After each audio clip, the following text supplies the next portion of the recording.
Hello student, आज हम सूर्य ग्रहण यानी सोलर इक्लिप्स के बारे में पढ़ेंगे। देखिए, सोलर इक्लिप्स कब होता है। ये हमारा सन है, ये अर्थ है और ये मून है। आपको पता है अर्थ सूर्य के चारों तरफ चक्कर लगाती है और मून हमारी अर्थ के चारों तरफ चक्कर लगाता है। जब कभी ऐसी स्थिति होती है कि सन और अर्थ के बीच में हमारा मून आ जाता है, ये आ जाता है, ये सन, ये अर्थ, और इसके बीच में आ गया आपका मून, तो इसकी वजह से हमारी अर्थ के ऊपर शैडो गिरती है। क्योंकि मून बीच में आ गया तो सूर्य की रोशनी नहीं पहुंच पाती और उसकी शैडो, उसकी छाया जो हमारी पृथ्वी के ऊपर दिखाई देती है, जिसकी वजह से जो है सूर्य ग्रहण होता है। इसी को हम सोलर इक्लिप्स, सूर्य ग्रहण कहते हैं। देखिए, हमारी, आपको पता है ये हमारी अर्थ है और ये देखिए मून, ये इसके चारों तरफ चक्कर लगा रहा है। सन आपको पता है स्टेशनरी है, एक जगह स्थिर है।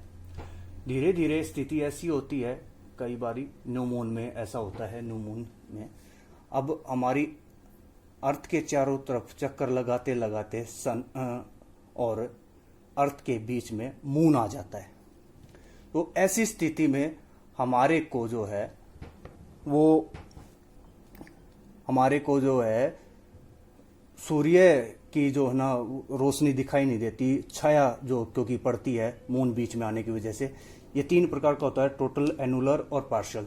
जब सभी तीनों एक सीध में होते हैं तो टोटल होता है, और जब कभी मून जो हमारी अर्थ से सबसे ज्यादा दूरी पे होता है तो उसकी वजह से जो है आपका एनुलर होता है। और जब कभी ये तीनों थोड़ी सीध में ना होके थोड़ा सा ऊपर होता है, एक सीध में ना होके तो थोड़ा सा कुछ हिस्सा यहां, ये देखिए यहां शैडो गिर रही है, तो इसे आंशिक कहते हैं, पार्शियल। ठीक है, तो इस प्रकार से जो है आपका ये काम करता है। इस तरीके से ऐसी स्थितियां बनने की वजह से आपका सोलर इक्लिप्स होता है। नेक्स्ट बात करते हैं आपकी लूनर इक्लिप्स की, यानी चंद्र ग्रहण की। चंद्र ग्रहण कब होता है? जब कभी सन और मून के बीच में अर्थ आ जाती है। तो ऐसी स्थिति में हमारी अर्थ बीच में आने की वजह से जो आपका मून है वो छिप जाता है, वो जो है विजिबल नहीं रहता है, इनविजिबल हो जाता है।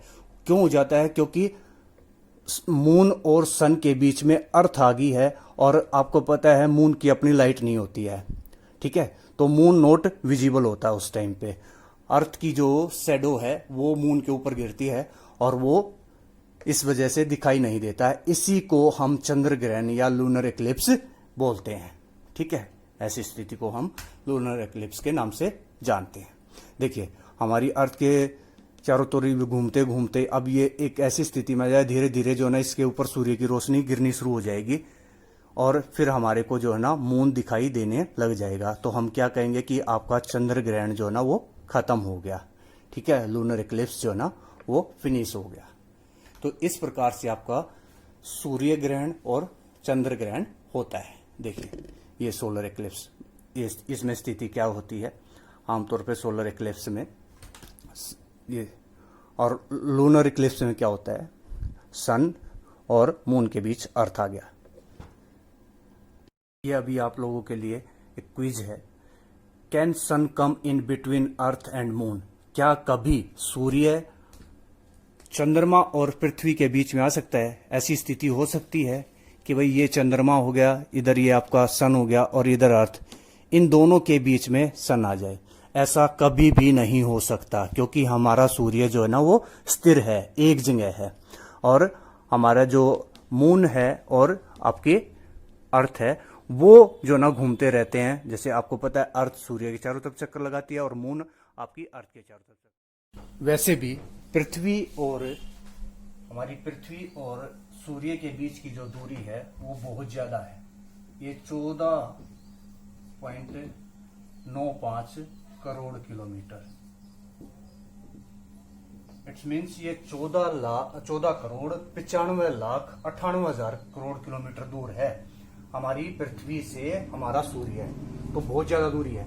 जबकि पृथ्वी और चंद्रमा के बीच की जो दूरी है वो केवल 3,84,377 किलोमीटर है। यहाँ पर डिस्टेंस बहुत ही कम है, कम दूरी पर है। इसलिए इस दूरी की वजह से भी कभी भी सूर्य अब ये इससे इतना ज्यादा दूर जा ही नहीं सकता कि सूर्य के उस तरफ आ जाए, तो सूर्य कभी भी बीच में नहीं आ सकता किसी भी स्थिति में। हमारे चंद्रमा और पृथ्वी यानी मून और अर्थ के बीच में सन कभी भी नहीं आ सकता। ठीक है, तो ये था आपका जो ना सोलर इक्लिप्स और लूनर इक्लिप्स के बारे में। अगर आपको ये वीडियो अच्छी लगी हो तो इसे प्लीज लाइक शेयर करें। धन्यवाद। Everybody please like, subscribe and share my YouTube channel excellence in geography with Rakesh दिया सर। Thank you.